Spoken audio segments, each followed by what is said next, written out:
Vincent Keymer and Levon Aronian drew their first classical game, and this was their second.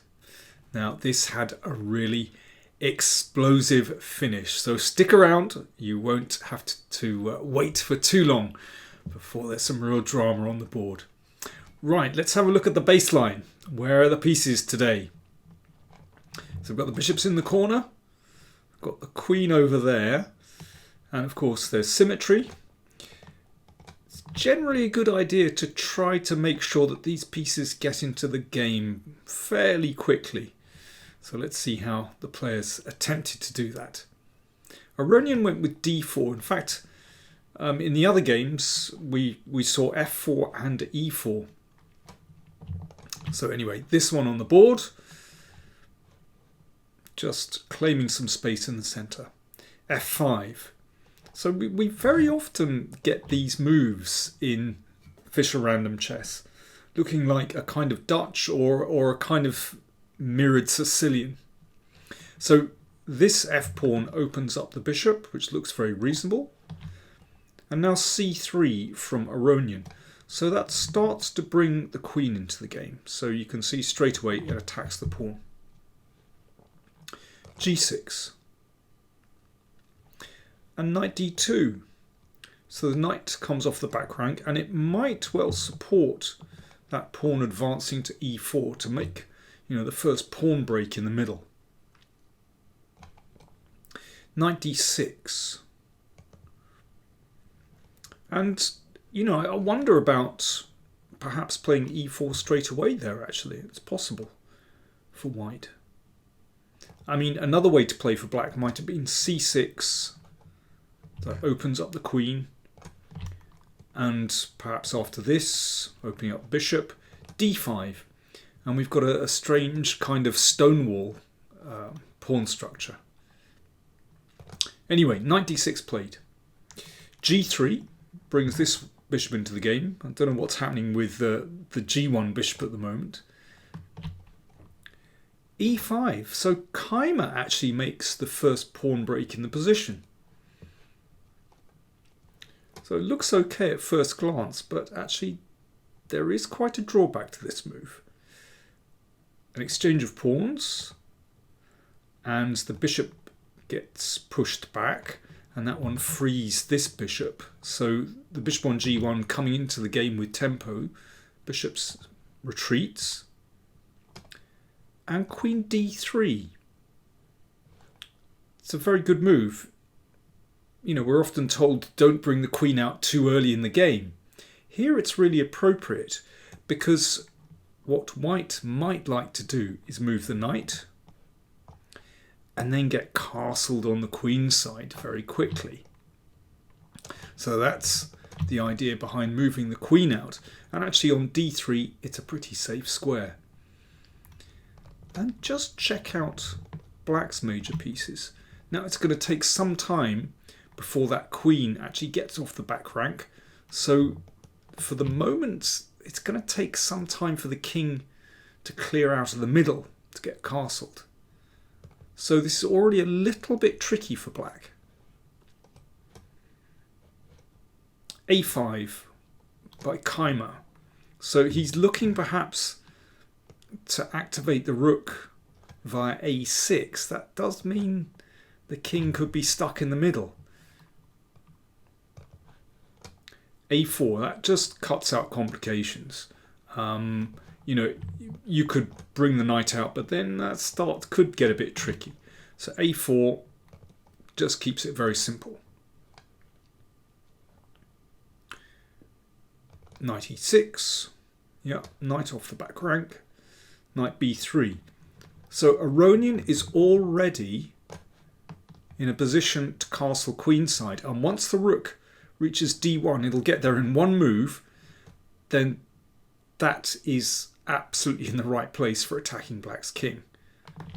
So this is a really tricky position for black. And again, notice these major pieces.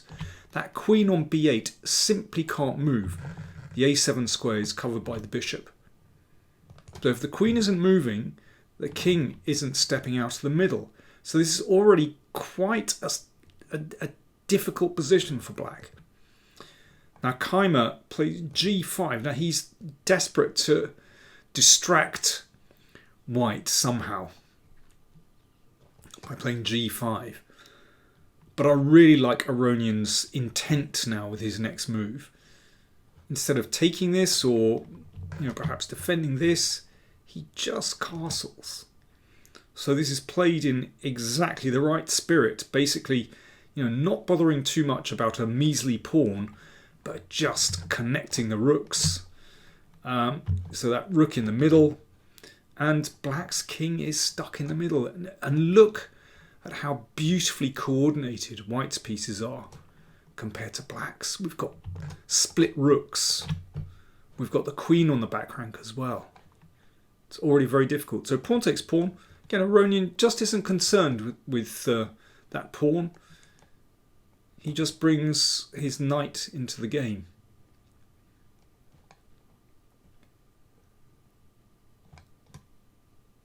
Bishop h6 played.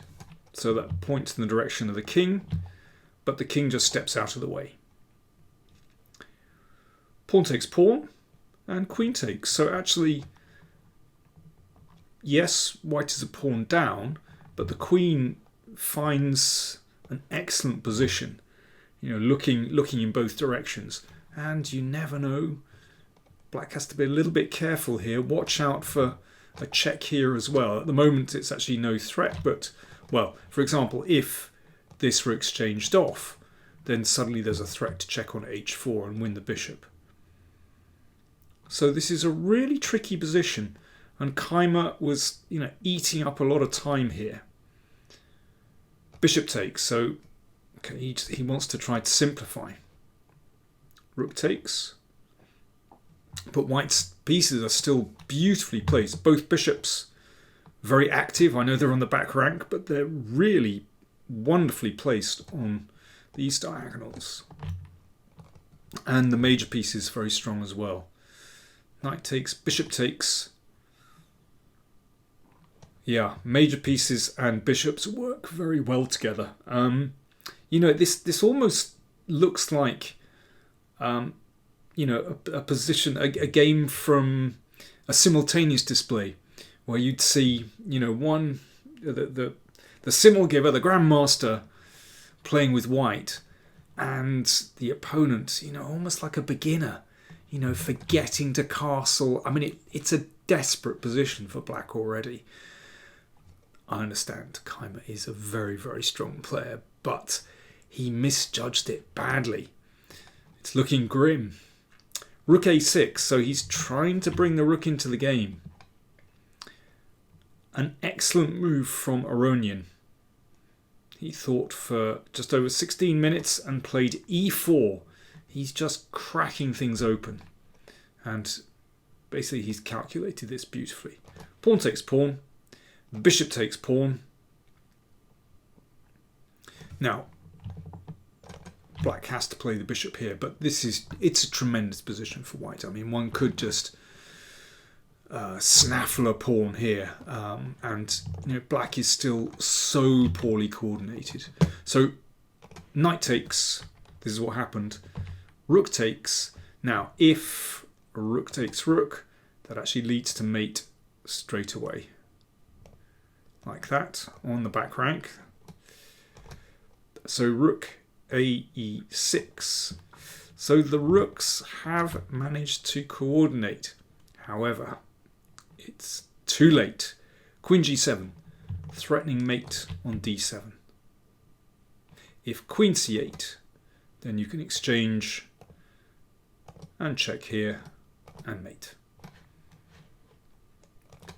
Keymer played d6, and Aronian cracked off the pawn on d6. Game over. Keymer resigned. Okay, why did he resign?